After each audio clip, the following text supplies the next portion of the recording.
Hello, everyone. How's it going?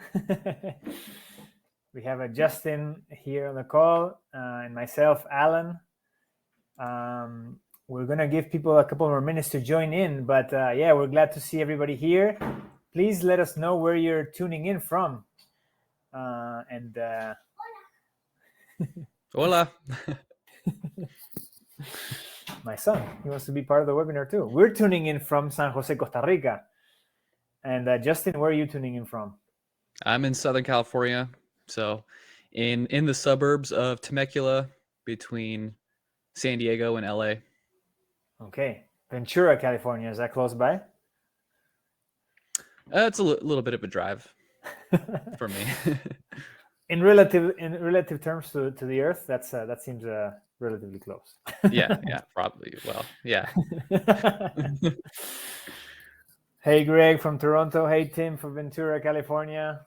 Who else is joining us? We see people trickling in, so we'll normally give until 5 minutes after we start the. Terry from Kansas. How's it going? Southwest Missouri. Claire. Hey, Claire. Matthew from South Carolina. Awesome.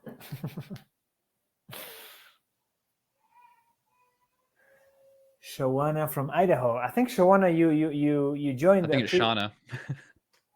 Shauna. Okay, thanks, Justin. Hey, Shauna, have you been in a previous webinar? I feel like I recognize your name, but obviously didn't know how to pronounce it. From Idaho. Okay, great. I think Shawana is a name as well. Okay. Maybe I added an A to it, I guess. Amelie from San Diego, California. Oh, right, fingers crossed. There we go.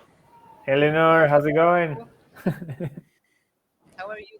Good. I finally connected. I had, I don't know, issues with the computer. Awesome. Yeah, we have people signing in from everywhere in the US. A lot from the West Coast.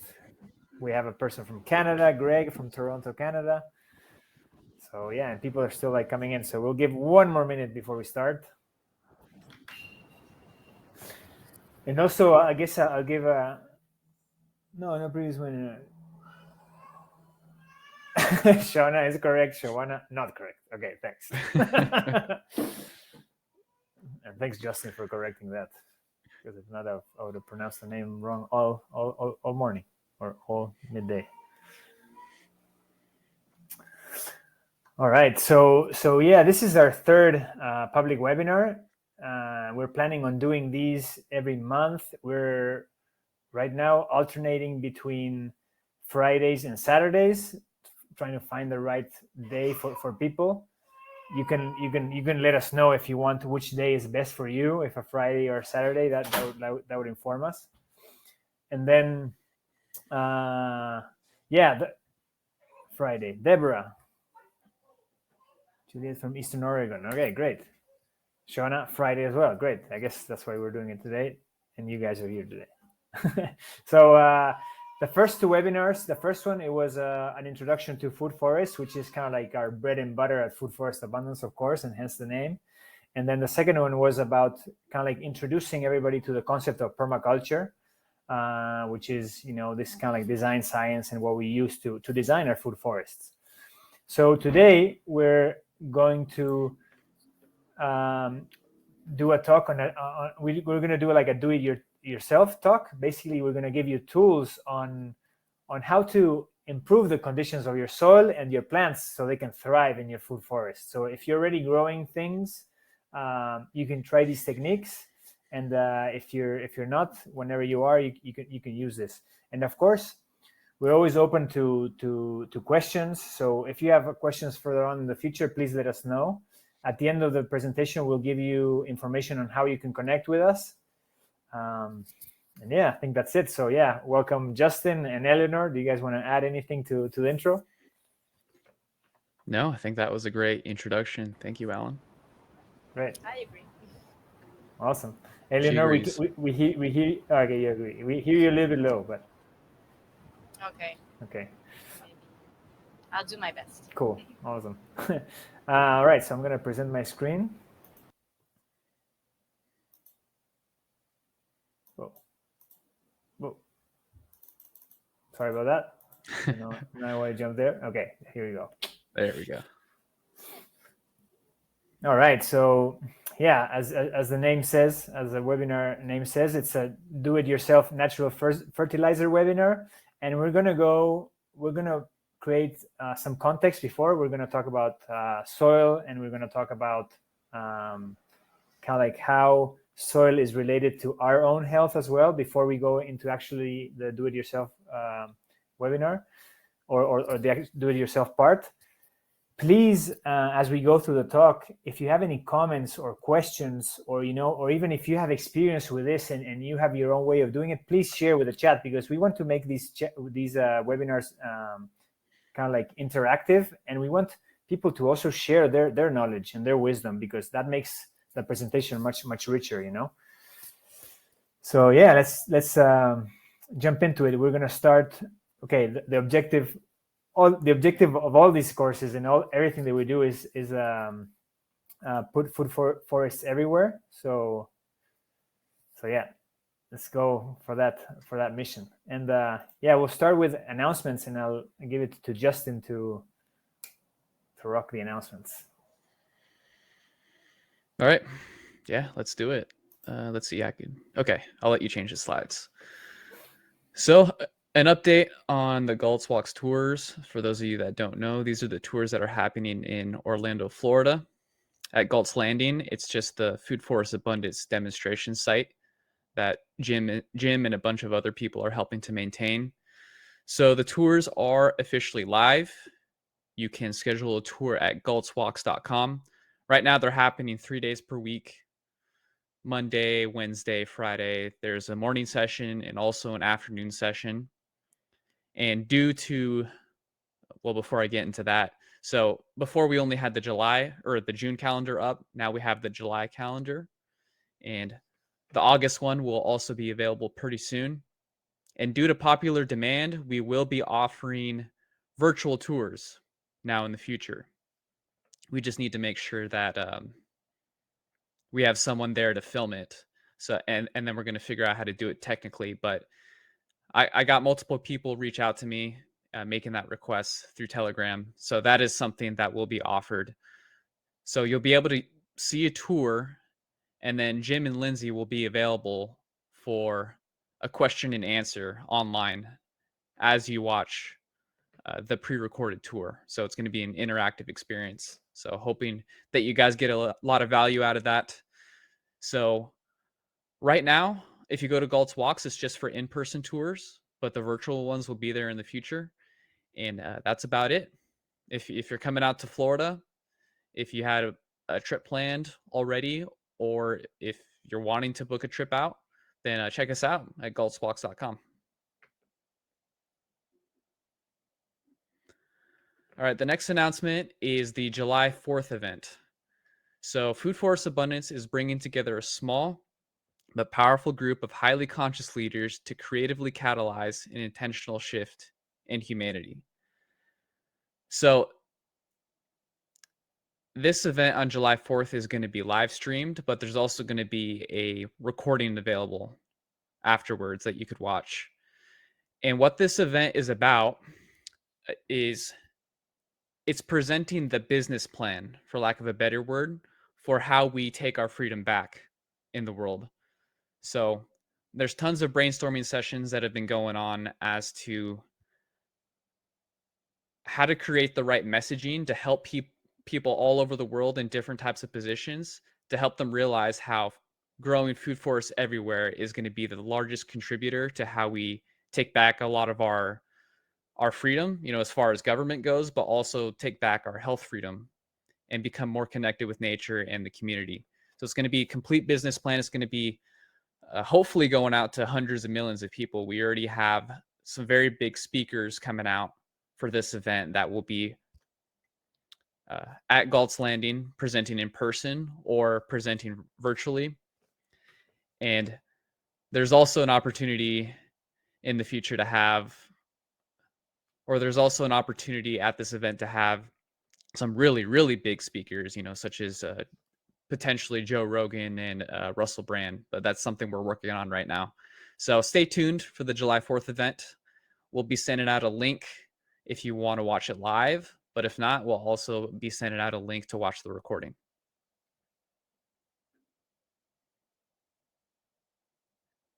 All right. This is you, Alan. Great. Thanks, Justin, for those announcements. Yeah, exciting times. There's so much, basically so much amazingness going on, and we're trying to see find ways to join forces to make kind of like congruent movements forward. So yeah, I think that's really exciting. Alan, real fast, maybe you could talk about the screening that's coming up. Yeah, so in the effort of kind of like joining forces as well, we're planning a screening for a movie that just came out called "A Planet Local: A Quiet Revolution." It's a screening from an organization called Local Futures, and we're going to be doing that Wednesday at 7 p.m. Mountain Time. So I guess it will be 9 p.m. Eastern Time. And yeah, we're gonna do the screening of the movie, and then we're gonna have a live Q&A with a filmmaker, that also interviewed a bunch of great people in this movement, and we'll have Jim Gale on, Jim, our founder, in that talk as well. So it's gonna be also a powerful screening and Q&A, which will be like a predecessor to the 4th of July event. So yeah, exciting, and then we'll be sending out that information in the next couple of days. Awesome. So, all right. So I'm going to start this talk with talking about soil health and soil in general. A book that I really recommend regarding soil is this book from Matt Powers called The Regenerative Soil. A bunch of the main people in the permaculture world really endorse this book because of kind of like how comprehensive it is.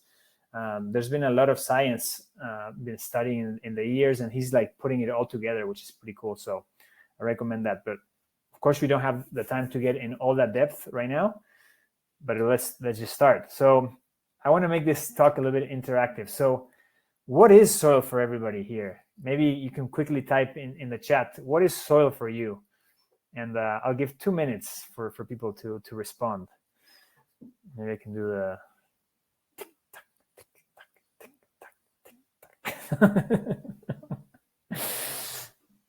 dirt. Okay. Clay, silt, and humus. Okay, great. Living dirt. Okay. I've been learning soil equals life. Yes, Juliet. Soil equals living and non-living components that sustain life. Great. The growing medium. Wow.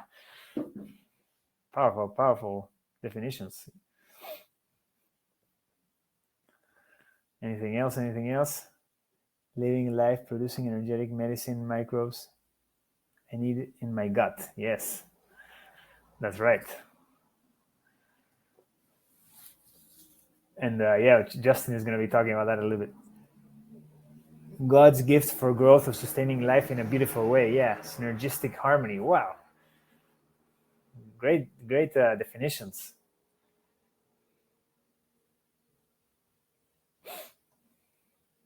Okay, I'll do one more and then we will continue.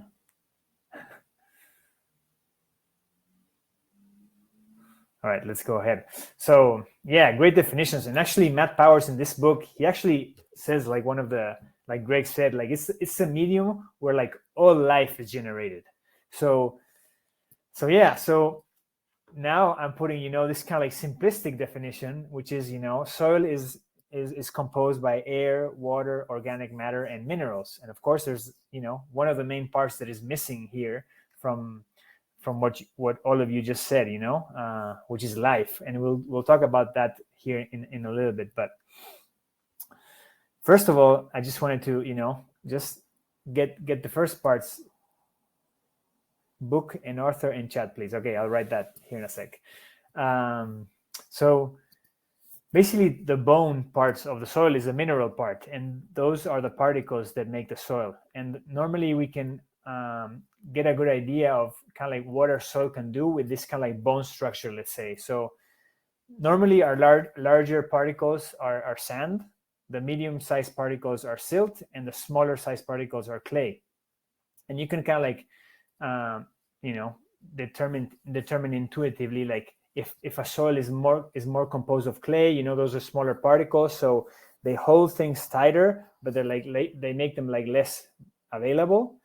If there's sand, they have a harder time holding things together because there's less surface area, but like things like move through it quicker. So then depending on the composition, and this is a kind of like a composition chart, so depending on the percentages of what you have, where you fall, and we're normally always trying to aim to go towards a loamy phase, but different areas have different types of soil, and silt is basically kind of like a medium-sized particle.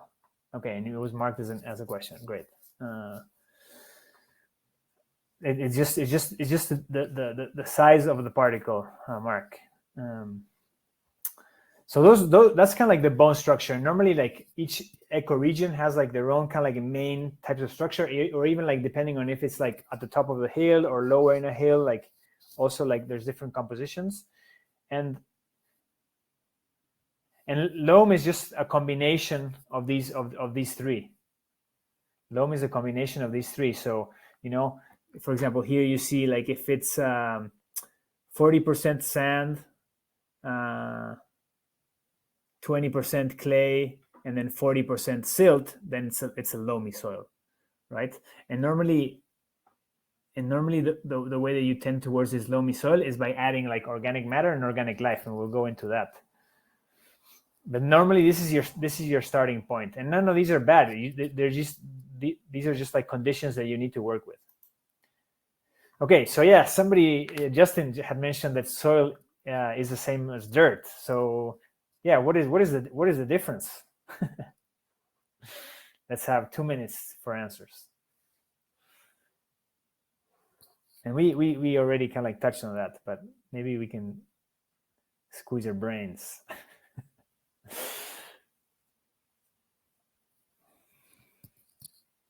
Soil versus dirt. Soil versus dirt.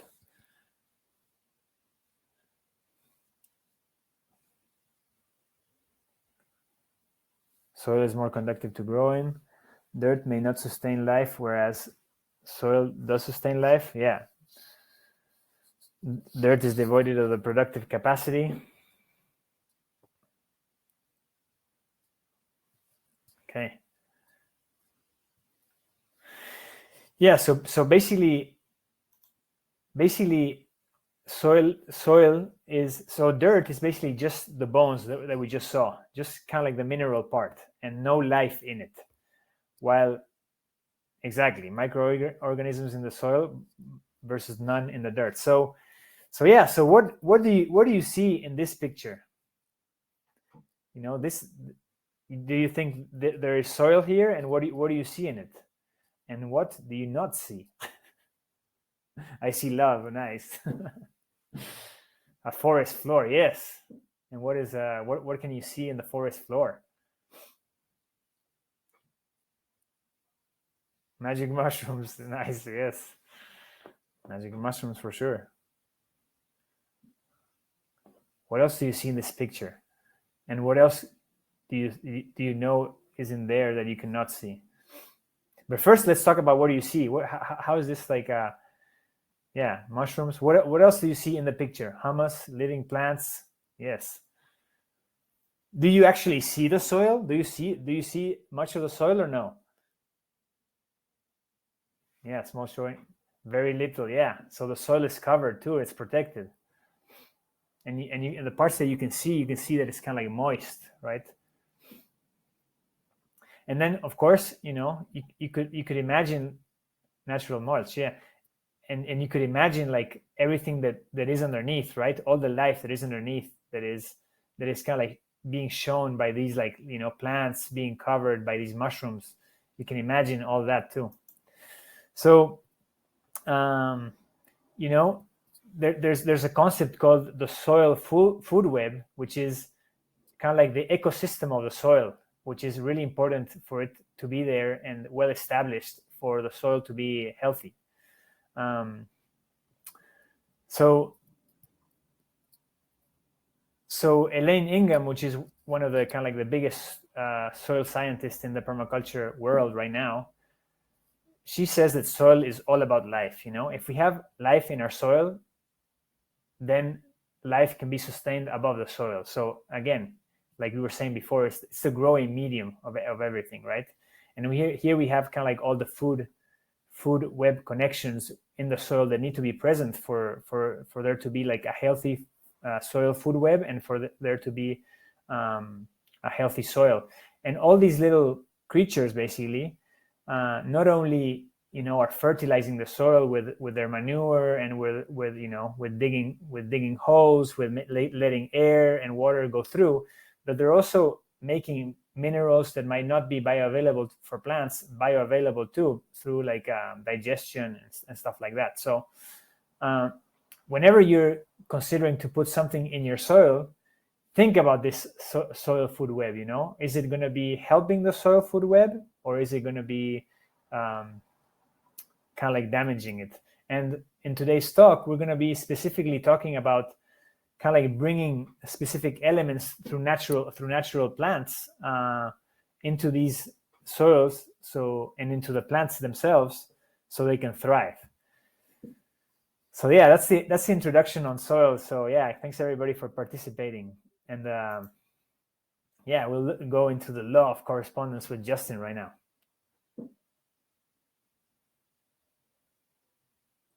Cool. I remembered to unmute, so that's good. I'm glad I didn't start talking.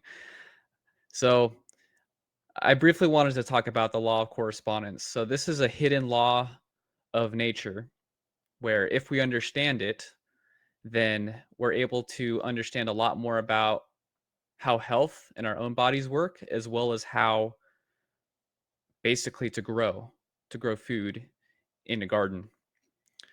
So I'm going to be making the case that both of these two things are related. And as you learn more about one thing, so as you learn more about yourself, you learn more about how soil works. And as you learn more about how soil works, you learn more about how your body works. Oh, sorry. All right, I'll let you control the slides. All right, the law of correspondence and the microbiome. So let's just start with some definitions. A microbiome is just a community of microorganisms living in a habitat. So all these microbiomes are found everywhere, all over the planet. So within soil and within us as well. So your skin has a microbiome.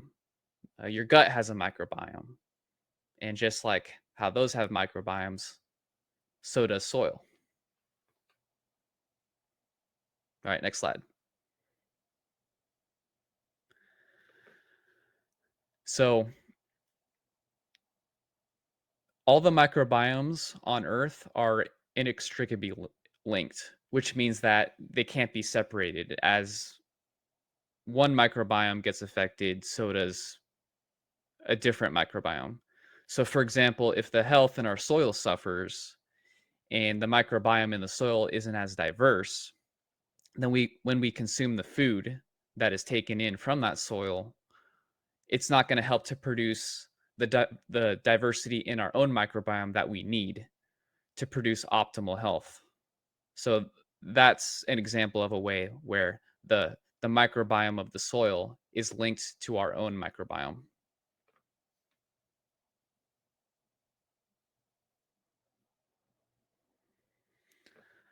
So understand the soil and you will understand yourself.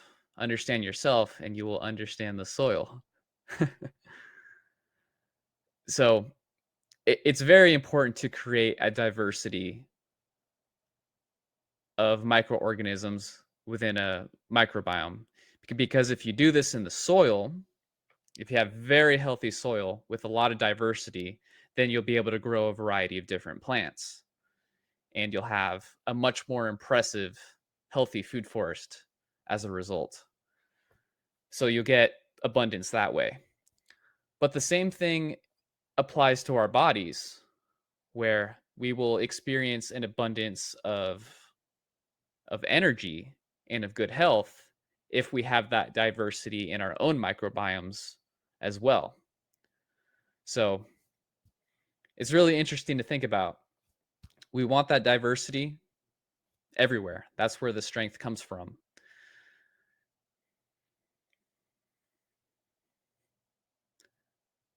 Understand the law of correspondence, and you will understand how nature works. Understand yourself, you'll understand how nature works. Understand nature, the world outside of you, you'll understand how yourself functions.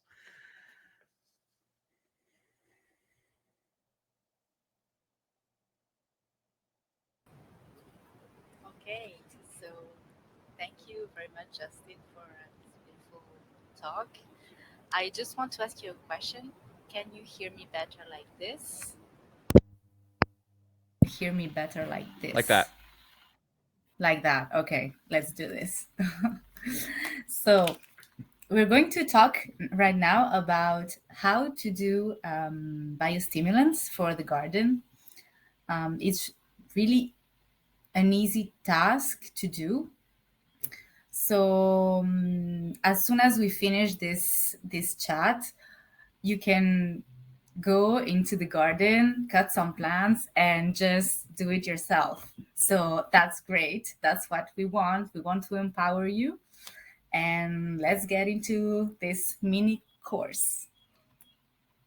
Okay, so why are we using those natural biostimulants? Because there are some specific plants that actually have very nutritious leaves. They contain very nutritious elements, and we want to concentrate them and to give them back to the ground and to our plants that we're growing for food. So we are going to increase resistance to pests, resistance to stress like heat or frost or drought, you know. So yes, we are using those plants called dynamic accumulators like comfrey, nettle, burdock, alfalfa that are containing a great amount of minerals, and those minerals are essential to the plant to develop itself and to produce the beautiful fruit that we eat. So where can we use those natural fertilizers? Of course, we can use them in our food forests, in our gardens, in our kitchen gardens. We can spray them on our flowers. Everywhere you see there is a need of increasing soil capacity, and they will act as a dynamizer for your plants, right? And it's really easy to use them, as you just need a sprayer, and you will just need to spray it on the plants or spray it on the soil. So there is no need of big machines. So here are our magic plants, plants of the witches. So can you recognize some of them? Maybe you can say, number one, I recognize it, it's this one. And then number two, let's see. 2 is better. 2 is better. 5 minutes, no, almost. 3 is comfrey, yes. 3 is comfrey. So we were just saying before burdock, alfalfa, nettle, horsetail. So the first one actually is alfalfa. Yes. The second one is burdock. Third one is comfrey. Fourth one is horsetail. And fifth one is the best one, like the best for at the end, right? Is nettle. Okay, sorry. So let's see now those vibrant colors let's see now, when do we use each plant, right? When, which plant for which effect? Can you say again, please? Okay, first one is alfalfa. Second one is burdock. Third one is comfrey. Fourth one is horsetail. And fifth one is nettle, the superstar. Okay, so let's see, for instance, nettle, how we can use it. We want to increase the growth of our plants, of our, boost the seedling process. So nettle promotes growth in plants. It has a lot of iron, potassium, calcium, lots of vitamins. It also has a fungicidal effect. And it's definitely the one with that like you want to use nettle in your garden. Then you have comfrey. Comfrey is very interesting also for mulching, but if you use it as a dynamic stimulator, it will actually boost the life of your soil, the life of the microorganisms in your soil. Then we have burdock, when you want to reduce the effect of the water stress. We have alfalfa, which is rich in boron and molybdenum. And then if you have, if you see that the leaves of your plant have this kind of deficiency, which is really interesting to identify, because each deficiency has its own color and its own shape on the leaves. So you are able to identify which mineral is missing, right? And then horsetail, it will strengthen the stem, because silica is the thing that is building the bones in our bodies. So it's building the bones of our plants, right? The stem. Okay, so for instance, if we want to dig a little bit more about nettle, it is going to increase the energy of the germination. So it will help the development of the root network and increase the immune systems of our plants. We can also use it on compost, for instance, to accelerate the decomposition of organic matter into the soil and create this humic layer that we really want for our food forest. This is a layer which is going to absorb the water, retain the nutrients, retain the minerals, and give life. Okay, so for instance, you can use this, if you're doing this fermented extract of nettle, you can use it on your seeds just before seedlings. Then you soak your seeds into this liquid, and then after 30 minutes, you mix them with coffee grounds, and then you sow. Okay, and it will really boost and accelerate the growth of your plants. So what do we need for this fermented plant extract? Let me just add that this is a fermentation. We are going to make the plant ferment without any oxygen. Okay, so you will need a plastic container.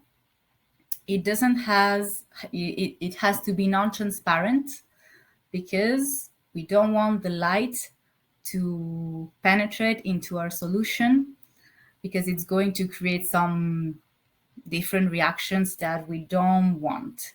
So if it's black, it's better. Then we will need a degassing plug just to exit the gas, okay, that is being created by the fermentation. We will need a plastic layer. So when you put the water into the plastic container, then you put the plants, then you put the degassing plug, and you cover all this with the plastic layer, and then you put again water on the plastic layer. So there will be no air between the water that is under with the plants, and there will be no air with the plastic that is covering. And this is provoking this fermentation without oxygen, right? Then when the fermentation is finished, you're going to need a filter. It can be an old t-shirt, for instance. And then you will just need bottles, to put the solution inside. And you want to store them in a cool and dry place and dark place.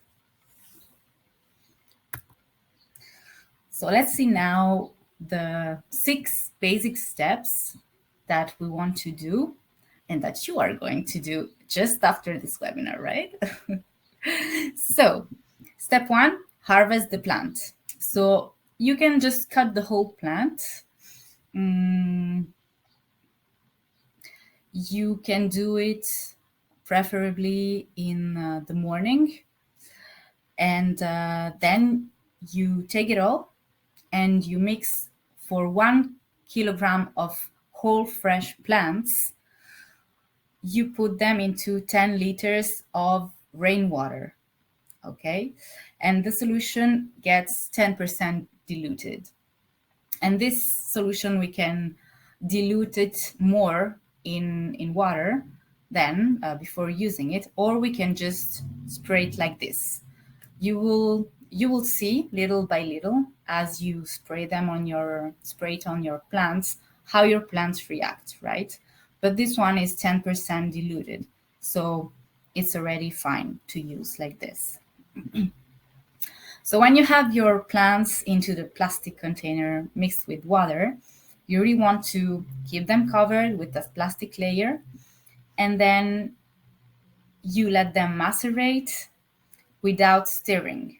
So according to the temperature of the air, the temperature will give you the number of days, right? So for instance, if it's at 20 degrees, you need 8 days of fermentation. But then after, I am going to tell you like the tips, to see how the fermentation, is it okay? Is it finished? We'll see it after that. So after the maceration, you need to filter it. So just take out the plants and then filter the liquid with this fabric filter, and then put it in those bottles and just close them. And then if you're going to store it for more than 1 year,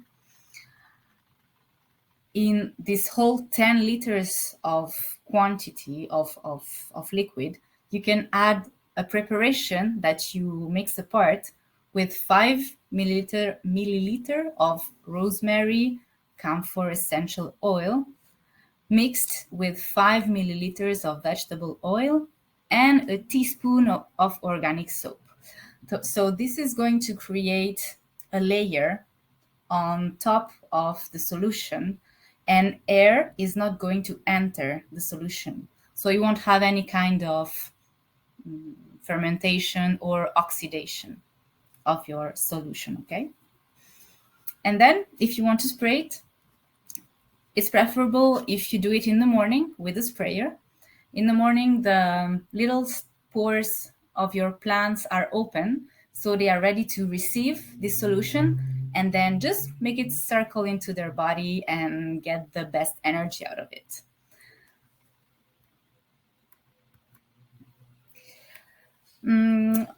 How do you know the fermentation is finished? So on the right side of the screen, you can see that there is almost no foam, right? So if there is no foam, if it breaks down quickly, it means that this fermentation is complete.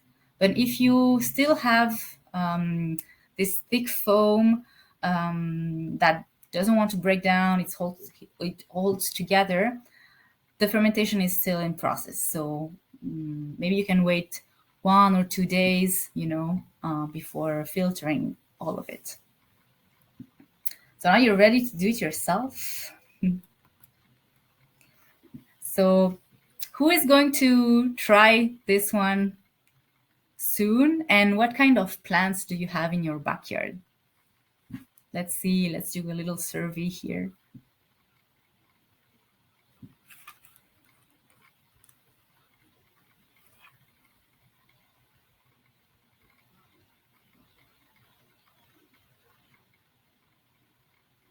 Personally, I need to go to the forest to take the nettle, but there's a lot. So yeah, here in the tropics, I don't see nettle that much.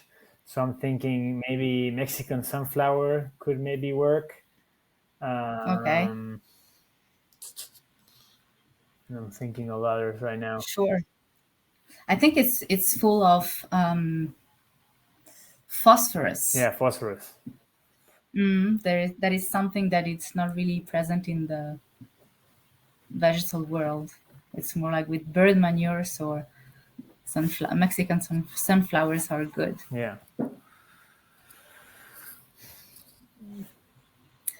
Okay. I was also gonna say when I'm looking at at the things that you need to use to do the fermentation with the airlock, I've also seen it done with just a tube going into like a plastic bottle with water, and that acts as an airlock, so it doesn't Sure. have to be Yeah, just a pipe, even just a simple pipe. If you don't have this degassing plug, it can be a simple pipe and it will do the job, Yeah, I think Juliet, for sure you can find all of these in zone 5. I think for sure. Probably. Comfrey and horsetail. Okay. Great. Nettles. So Claire has a question. I don't know if you guys saw it. Can I add this to my soil build I'm doing now? So her question is, she's probably not going to do it here because she has a container gardening tiny space. But can I add this to my soil build I am doing now? For sure, if you spray this fermented extract on your soil, it's going to do good. So yes, do it. Basically, like you're like comfrey. Sorry, go for it. It's really good for building the soil. Comfrey. Sorry, Alan, you were saying. No, yeah. Basically, you're like because with this fermentation, if you're doing straight from the fermentation, you're adding life because you're spraying life because it's a fermented, and also you're extracting all this kind of like high concentration of minerals that these plants accumulate. So then you're going to be adding that to the soil, and when you add, so that's important for the microorganisms, and then it's also important for the plants that you grow on it. Yes. Burdock is in the yard as well. Great. Okay. Cool. That's all the questions we and have. Then if you okay, go ahead. Keep going. If you don't have any of those, just you can use also every kind of leaves that you see, the weeds that you take off your kitchen garden. You can use them as well. They are full of minerals, not as much as those dynamic accumulators such as comfrey, nettle, burdock, but they will do the job. They will do great also. So no excuse. Juliet says, can these be combined or used singly? I prefer personally to do one extract for one plant, and then I mix it up depending on the needs that I see in my garden. But you can do them together to gain time. Yeah, Eleanor has put together a more comprehensive webinar that kind of like addresses kind of like each situation that you see in your garden with the right medicine, basically, with the right plants. So we're planning on opening up our internal educational webinars to the public soon, through kind of like a monthly registration. So yeah, if you're interested in like kind of like being part of our weekly internal educational classes, and all the material that we've developed up to now, yeah, please let us know. But yeah, we're in the process of opening that up. So yeah, stay tuned. All right. Once again, here's how to join us. Subscribe to our email list if you haven't already. Just go to foodforestabundance.com, scroll all the way to the bottom, and you'll see that option right there. All right, we kind of answered questions, but we'll give you guys an opportunity to ask some more if you have any. In the meantime, these are all of our relevant links right here. You could buy a food forest design blueprint. You could become an affiliate by going to abundanceambassadors.com. Become a co-op partner, or if you want to ask a question, you could contact us. We have a form set up on our contact us page, or if you're interested in becoming a designer, then you could also reach out to us that way. Yeah. Yeah, of course. If you want to, if you want to get a blueprint, that's awesome. Then you connect with our designer team and with our cooperative installer team too. If you want to become an ambassador, then we also have weekly ambassador calls too. So that's a nice way to connect to the network and see, kind of like have a sneak peek of what's going on within the company. And then with a cooperative partner, you're like fully in, and we have, as I said, we have these weekly educational calls.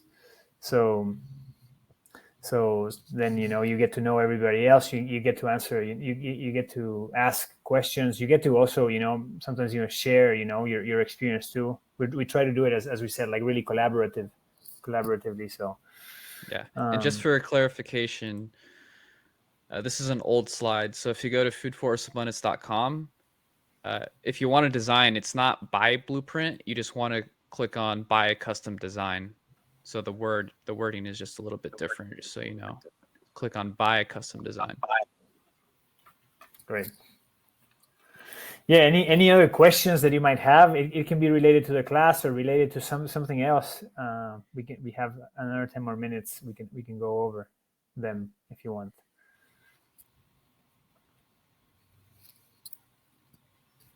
Or we could also, did you have any like kind of like aha moments? Any moments of like, oh wow, that's cool that I learned that. Okay. What is your biggest takeaway today? Yeah, your biggest takeaway. There you go. And also, if you want to see something else in future webinars, also let us know. So just let everything out in the chat. I hope we could see you guys, but yeah, that's something else, because that'll help guide us in how we create our future webinars. Do you guys have any sticking points right now that maybe we could create a webinar out of, exactly, or that we could answer right now? Where are you on your food forest journey? Yeah.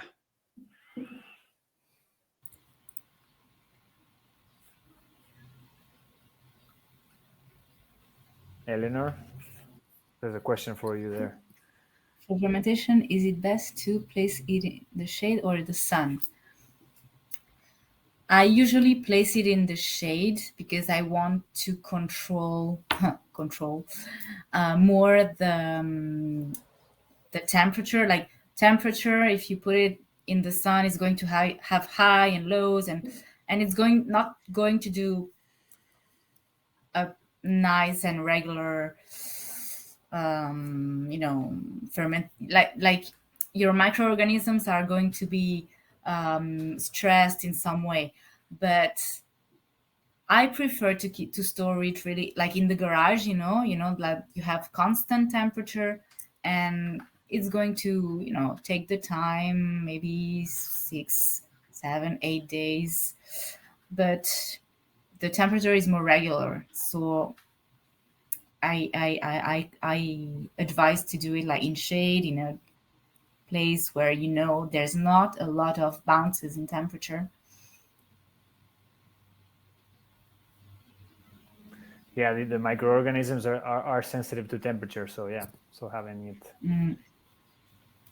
So Matthew is saying there is food forest coffee that we can create, and today we learned the recipe. Yes, great.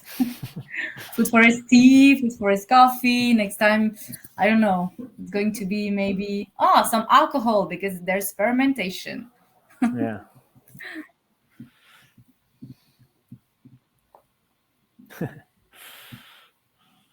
Kombucha coffee.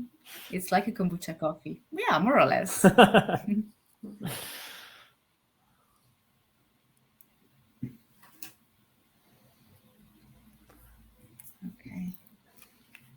How many, last question, how many of you are working on food forests or gardens right now?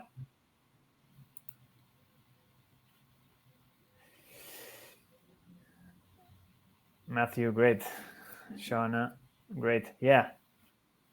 Not yet, soon. Yeah, Shauna, it's more than a big project, it's a lifetime project. You know, you're in it forever. Once you're in it forever. Deborah, great. Greg, just getting started. Awesome. Any me, but it hasn't been the best going. Oh, Juliet, what's going on? Let us know. Just a quick summary.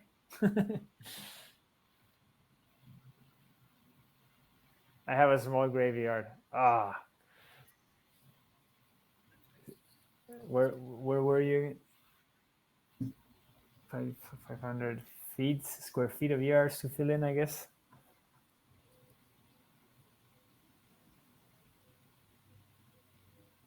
The ones that have made it are doing well. What are your, let's say, so your troubles with the food forest? Do you have any? Do you have any sort of problem that you need to turn into the solution, but you don't know or yet? Maybe we can help you with that. Yeah.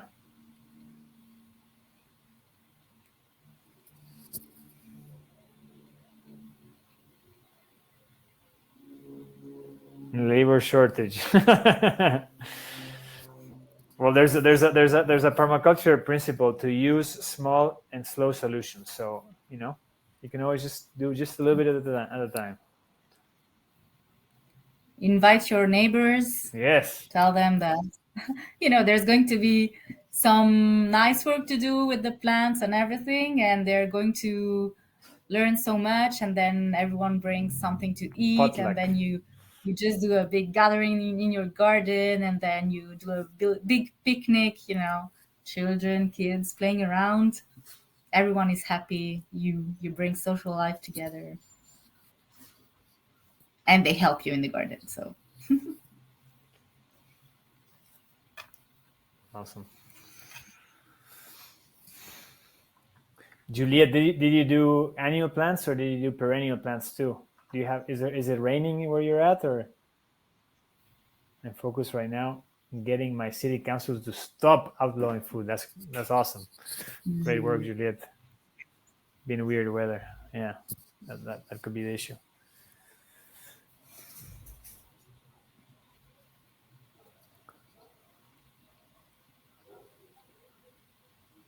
Lots of freeze death. Yeah. We had some of our designers too.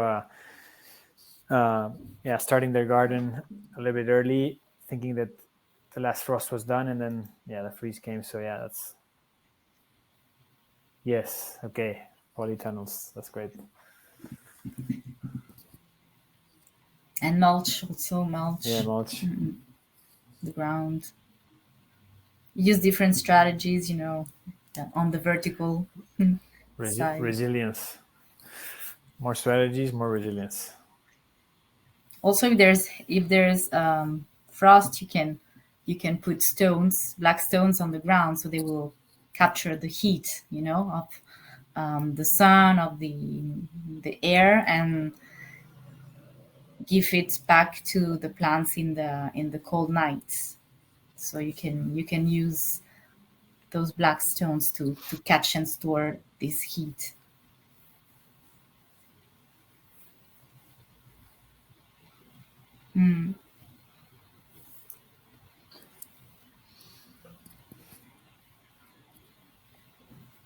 Great. We'll do 1 more minute for last question.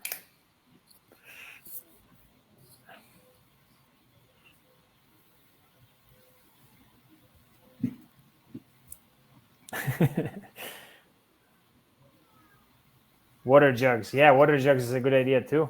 Water jugs also hold heat. Yeah. Tim, our Next webinar yeah, next webinar. We haven't date. Yeah, we haven't set the Okay. date yet, but potentially it will be the 23rd or the 30th of next month. Probably the 23rd, I'm thinking.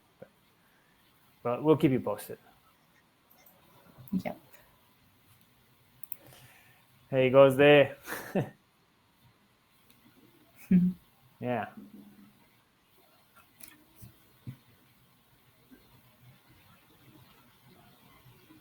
Awesome. Get a marketing email even though I'm on the get a marketing email even though I'm on the marketing email list. You didn't get it, or you So did get it? the reason why is because this only got sent out to a particular list, those that subscribed to the public webinar list. So if you're on the general Food Forest Abundance newsletter, then you didn't get an email. So yeah, subscribe to the public webinar if you can, right? Justin, you suggest that, or we start sending the public webinar to all the newsletter? Yeah, we could do that. We just kind of wanted to make sure that if people didn't want to be receiving updates about webinars, then they could subscribe to this other list, and then get notifications that way. But I think generally everyone on the Food Forest Abundance newsletter would probably want to know about this. Yeah. So we could definitely make sure to send it out to just everyone. Great. I'm going to add it to my website also. Awesome. Yeah. Great. All right. Well, thanks everyone for attending. I missed the location to sign up. I heard Telegram. No, the sign up. Do you have a link to sign up, Justin, that you can pull up real quick, or do we just send it to everybody that did? For to sign up for the for which list? The public webinar list, or the public webinar? Yeah, let me see if I could find that.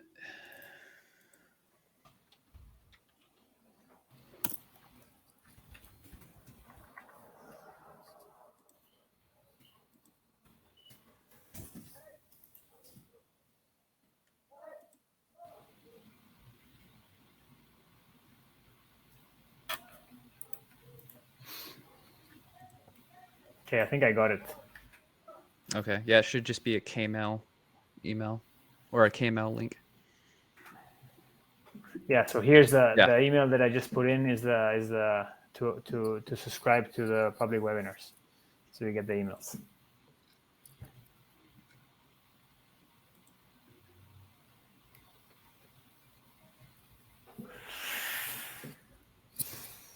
We'll give everybody one minute to sign up. But yeah, thanks everyone for attending the call, for contributing. Great, Matthew. Awesome. Thanks, Justin. Thanks, Eleanor. And we'll see you guys again in 1 month. So take care. And Cool.